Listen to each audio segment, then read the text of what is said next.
Hi hello everyone welcome to YouTube channel. ಎಲ್ಲರಿಗೂ ನಮಸ್ಕಾರ. ಈ ವಿಡಿಯೋದಲ್ಲಿ ನಾವು ಪ್ರಾಫಿಟ್ ಆ್ಯಂಡ್ ಲಾಸ್ಗೆ ಸಂಬಂಧಪಟ್ಟಂತೆ ಕಾಂಪಿಟೇಟಿವ್ ಎಕ್ಸಾಮ್ಸಲ್ಲಿ ಕಾಮನ್ ಆಗಿ ಈ ಕ್ವಶನ್ಸ್ನ ಕೇಳ್ತಿರ್ತಾರೆ. ಅದ್ರ ಬಗ್ಗೆ ನಾವು ಸಾಲ್ವ್ ಮಾಡಿದ್ದೀವಿ. ಹೇಗೆ ಅಂತ ನಾನು ಎಕ್ಸ್ಪ್ಲೇನ್ ಮಾಡ್ತೀನಿ. ಈ loss of 25% in in a selling on the item of ₹2400.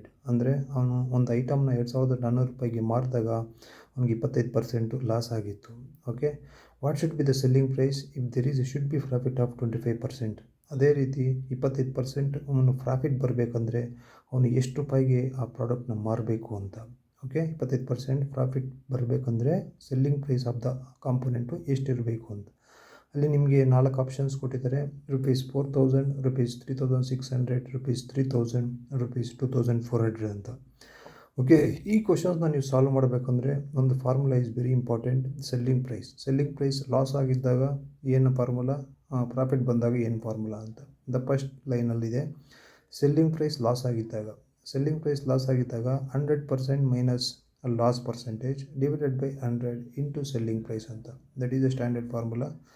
100 minus loss ಅಂದರೆ 25% ಅಂದರೆ 75 ಆಗುತ್ತೆ, ಡಿವೈಡೆಡ್ ಬೈ 100. ಅಂದರೆ ಅದು ಲಾಸ್ ಆಗಿದ್ದಾಗ ಸೆಲ್ಲಿಂಗ್ ಪ್ರೈಸ್ ಬಂದುಬಿಟ್ಟು ₹2400. ಆವಾಗ ನೀವು ಕಾಸ್ಟ್ ಪ್ರೈಸ್ನ ಫೈಂಡ್ ಔಟ್ ಮಾಡ್ಕೊಂಡಿದ್ದೀರಾ, ₹3200 ಬಂತು. ಅದೇ ರೀತಿ ಸೆಲ್ಲಿಂಗ್ ಪ್ರೈಸ್ ಪ್ರಾಫಿಟ್ ಆಗಿದ್ದಾಗ selling price formula is equal to 100 plus gain divided by 100 into cost price ಅಂತ. ಓಕೆ, ಕಾಸ್ಟ್ ಪ್ರೈಸ್ ಅನ್ನೋದು there is no profit no loss, right.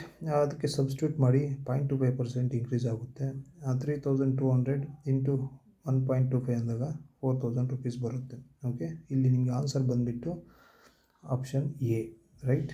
Thank you.